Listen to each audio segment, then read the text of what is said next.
प्रिय विद्यार्थियों, नमस्कार।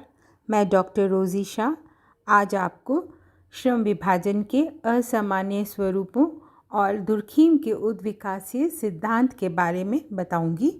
श्रम विभाजन के असामान्य स्वरूप।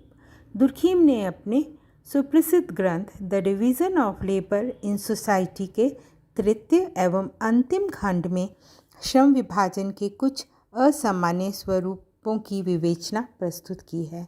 आपका मत है कि जहाँ श्रम विभाजन के अनेक संगठनात्मक परिणाम हैं, वहाँ कुछ व्याधिकीय परिणाम भी हैं। कहने का अर्थ है कि दुर्खीम का मानना है कि सामाजिक तथ्यों की भांति श्रम विभाजन भी कुछ व्याधिकीय परिणामों से प्रकट होता है। दुर्खीम ने बताया है कि श्रम विभाजन का प्रकार्य समाज में स्वावयवी एकता को उत्पन्न करना है, लेकिन जिन स्थितियों में श्रम विभाजन अपने कार्य को पूर्ण नहीं कर पाता, अर्थात श्रम विभाजन के जो स्वरूप समाज में एकता स्थापित नहीं करते, उन्हें दुर्खीम ने श्रम विभाजन के असामान्य स्वरूप कहा है। स्वयं दुर्खीम के शब्दों में सामान्यतः श्रम विभाजन सामाजिक एकता उत्पन्न करता है, परंतु कभी कभी ऐसा भी होता है कि इसके भिन्न और विपरीत परिणाम होते हैं। दुर्खीम के अनुसार ये असामान्य स्वरूप विभाजन के दोष नहीं है। कुछ अन्य कारण ऐसे होते हैं जो श्रम विभाजन को अपने मार्ग से विचलित कर देते हैं। इन व्याधिकीय एवं और सामान्य स्वरूपों की व्याख्या करना अत्यंत आवश्यक एवं महत्वपूर्ण है, क्योंकि इनके अध्ययन से श्रम विभाजन के सामान्य स्वरूपों का भी स्पष्ट ज्ञान हो जाता है और सामाजिक एकता के लिए आवश्यक दशाओं को समझने में भी इनसे सहायता प्राप्त होती है।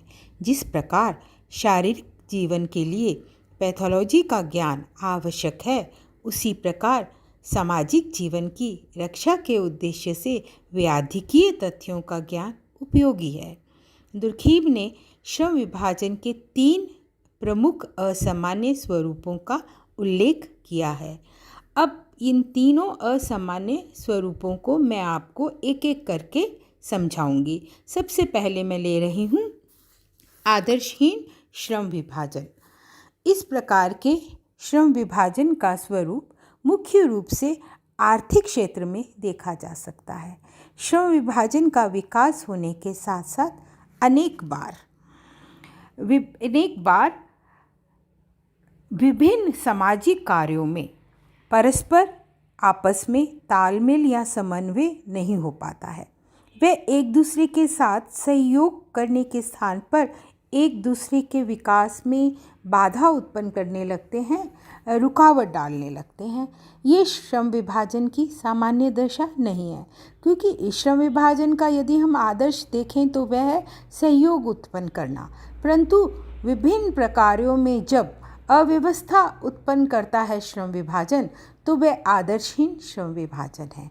इसी प्रकार दुर्खीम के अनुसार पूंजी और श्रम का संघर्ष भी श्रम विभाजन का आदर्शहीन स्वरूप है। आदर्शहीन श्रम विभाजन का दूसरा प्रमुख स्वरूप दुर्खीम ने वैज्ञानिक क्षेत्र में बताया है। विज्ञानों के विभाजन से वैज्ञानिक एकता समाप्त हो जाती है।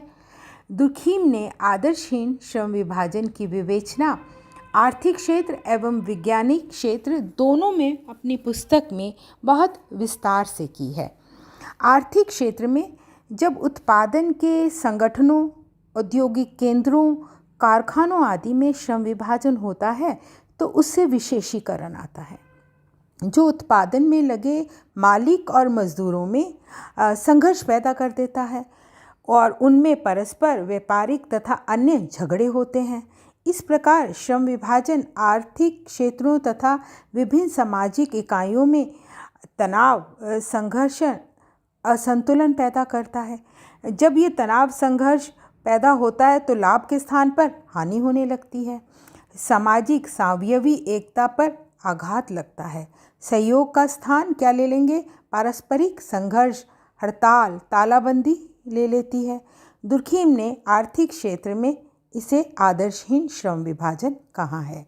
वैज्ञानिक क्षेत्र में आदर्शहीन श्रम विभाजन के बारे में दुर्खीम लिखते हैं कि पहले सभी विज्ञान परस्पर संबंधित थे, अलग अलग नहीं थे, परंतु जब विज्ञानों में श्रम विभाजन के फलस्वरूप बहुत अधिक विशेषीकरण आ गया, एक वैज्ञानिक अब केवल एक विज्ञान अथवा उसकी भी एक शाखा मात्र से जुड़ा हुआ है। इसने विज्ञानों में आपस में परस्पर दूरियां बढ़ा दी हैं। सावयवी एकता स्थापित नहीं होने के कारण विभिन्न विज्ञानों के संबंध टूट गए हैं। दुर्खीम के अनुसार श्रम विभाजन ने विज्ञानों में संघर्ष तथा दूरियां बढ़ा दी हैं और ये श्रम विभाजन का असामान्य स्वरूप है। दुर्खीम ने लिखा है कि जब समाज के विभिन्न अंगों में निरंतर पर्याप्त संपर्क बना रहता है तब तक आदर्शहीनता की स्थिति उपस्थित नहीं होती, लेकिन जब ये संपर्क टूटने लगता है या टूट जाता है तो आदर्शहीनता की स्थिति उत्पन्न हो जाती है। अब मैं दूसरा असामान्य स्वरूप आपको बताने जा रही हूँ, बलात् श्रम विभाजन। दुर्खीम अपनी पुस्तक में लिखते हैं कि ये एक थोपा हुआ श्रम विभाजन है।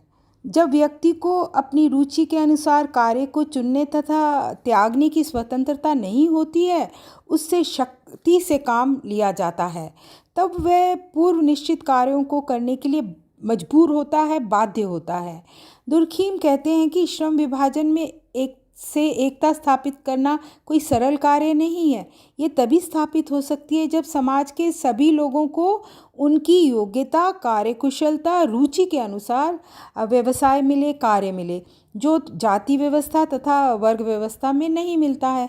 ये श्रम विभाजन का दुष्कार्य है और इसे दुर्खीम बलात् श्रम विभाजन कहते हैं। दुर्खीम के अनुसार इस बलात् श्रम विभाजन को श्रम विभाजन का परिणाम नहीं माना जा सकता। श्रम विभाजन जब कुछ विशिष्ट परिस्थितियों के कारण होता है, जहाँ किसी बाहरी शक्ति के द्वारा श्रम विभाजन की स्थापना और रक्षा की जाती है, तब बलात् श्रम विभाजन को हम देख सकते हैं। अब मैं तीसरा असामान्य स्वरूप आपको बताने जा रही हूँ, व्यक्तिगत कार्य की अपर्याप्तता। श्रम विभाजन का ये तीसरा असामान्य स्वरूप दुर्खीम ने अपनी पुस्तक में बताया है और इसके बारे में वो लिखते हैं कि श्रम विभाजन समाज में एकता पैदा नहीं कर सकता जब तक कि कार्य करने वालों को काफ़ी काम ना दिया जाए। व्यक्ति की क्रियाओं के लिए पर्याप्त सामग्री उन्हें प्राप्त होनी चाहिए। श्रम विभाजन के कारण ऐसा नहीं हो पाता है। व्यावसायिक और औद्योगिक संस्थानों में श्रम विभाजन का विभाजन ठीक से नहीं होता है। लोगों में असंतोष होता है। अनुपयोगी कार्यों की अधिकता होती है। कार्यों का विभाजन अनुपयोगी होता है।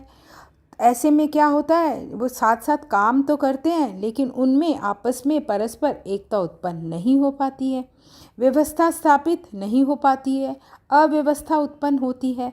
जब श्रम विभाजन अव्यवस्था और असंतुलन पैदा करता है और सावयवी एकता पैदा नहीं कर पाता है तो ये व्यक्तिगत कार्य की अपर्याप्तता कहलाती है। श्रम विभाजन ज़रूरी नहीं है कि एकता तथा संगठन ही पैदा करे, ये असंगठन, असंतुलन, अव्यवस्था भी उत्पन्न कर सकता है। अब मैं आपको इमानुएल दुर्खीम के उद्विकासीय सिद्धांत के बारे में बताऊंगी। दुर्खीम के अनुसार श्रम विभाजन सामाजिक तथ्य है और ऐसा मैं अपने पूर्व के व्याख्यानों में भी आपको बता चुकी हूँ। इसका सामाजिक परिवर्तन पर प्रभाव पड़ता है। दुर्खीम ने समाज के उद्विकास की व्याख्या श्रम विभाजन और सामाजिक एकता के प्रकारों के आधार पर की है, जिसे मैं पहले भी आपको विस्तार से समझा चुकी हूँ। आपका मत है कि समाज का विकास यांत्रिक एकता से सावयवी एकता की ओर क्रम से होता है। इस विकास का कारण श्रम विभाजन है। शुरू में समाज में श्रम विभाजन का अभाव होता है। प्रारंभ में समाज सादा सरल होता है, उनमें यांत्रिक एकता होती है। दमनकारी कानून का प्रचलन होता है। सामूहिक प्रतिनिधान तथा सामूहिक चेतना का प्रभुत्व होता है। जनसंख्या कम होती है और जनसंख्या का घनत्व भी कम होता है। लेकिन धीरे धीरे समाज की जनसंख्या में वृद्धि होती है और जनसंख्या का घनत्व भी बढ़ता है। समाज के सदस्यों की आवश्यकताएं बढ़ने लगती हैं और वो भिन्न भिन्न होती हैं और उनमें वृद्धि होने लगती है। स्पेंसर की भांति दुर्खीम भी ये मानते हैं कि समाज सरलता से जटिलता में विकसित होता है। समाज के विभिन्न गुणों में समानता से विभिन्नता में परिवर्तन होता है। आत्मनिर्भरता से पारस्परिक निर्भरता में परिवर्तन होता है। इस प्रकार समाज यांत्रिक एकता से सावयवी एकता में परिवर्तित होता है और ये परिवर्तन श्रम विभाजन की वृद्धि के फलस्वरूप होता है। दुर्खीम इसे ऐतिहासिक घटना मानते हैं। श्रम विभाजन के कारण विशेषीकरण आता है जो समाज में परिवर्तन लाता है। समाज की विभिन्न इकाइयों में श्रम विभाजन के कारण पारस्परिक निर्भरता बढ़ती है जो समाज को सावयवी एकता वाले समाज में विकसित और परिवर्तित कर देती है और यही दुर्खीम का सामाजिक परिवर्तन का उद्विकासीय सिद्धांत है। धन्यवाद।